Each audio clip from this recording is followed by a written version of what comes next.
Hello dear student, এই ইন্টিগ্রেশনটি দেখো, এই বাই পার্টসের খুব সুন্দর ইন্টিগ্রেশন। প্রথমে ব্রেকআপ করা হয়েছে, দেখো integral of sine inverse x by root over 1 - x dx।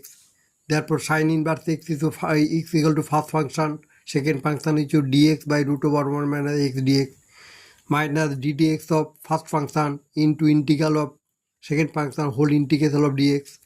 তারপর এই minus sine inverse x to root 1 - x plus root over sine inverse এক্সের derivative root over 1 - x² into 2 into root over 1 - x dx করা হয়েছে। এখানে second ইন্টিগ্রেশনটার সময় a² - b² a plus B minus formula apply করে root over 1 - xটা cancel হয়ে last of all আমরা ইন্টিগ্রালটা পেয়েছি 2 root 1 + x whole to the power -f dx। এটাকে আবার ইন্টিগ্রাল করে যা রেজাল্ট পেয়েছি 4 root 1 + x whole to the power half plus C. পরে ফাইনাল অ্যান্সার আমরা পেলাম -2 root 1 - x sine inverse X plus 4 root 1 + x plus C.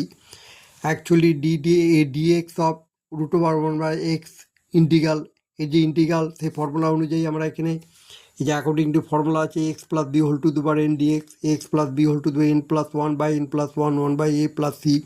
এই formula apply করে এই ইন্টিগ্রেশনটা আমরা তৈরি করেছি। সেই ইন্টিগ্রালটাই এখানে ফরম্যাট হয়েছে 2 রুট 1 - x। সেই ফর্মুলা অনুযায়ী ইন্টিগ্রেশনটা কমপ্লিট হয়েছে। অ্যাকচুয়ালি বাই পার্টস হলো ওখানে X plus B whole to the power bn, এই ফর্মুলা অ্যাপ্লাই করে বেশিরভাগ করা হয়েছে। এবং সেক্ষেত্রে বাই পার্টস আছে, বাই পার্টস হলো ইন্টিগ্রালটা খুবই ইজি আছে, একটু ট্রিকি আছে এবং একটু ইজি।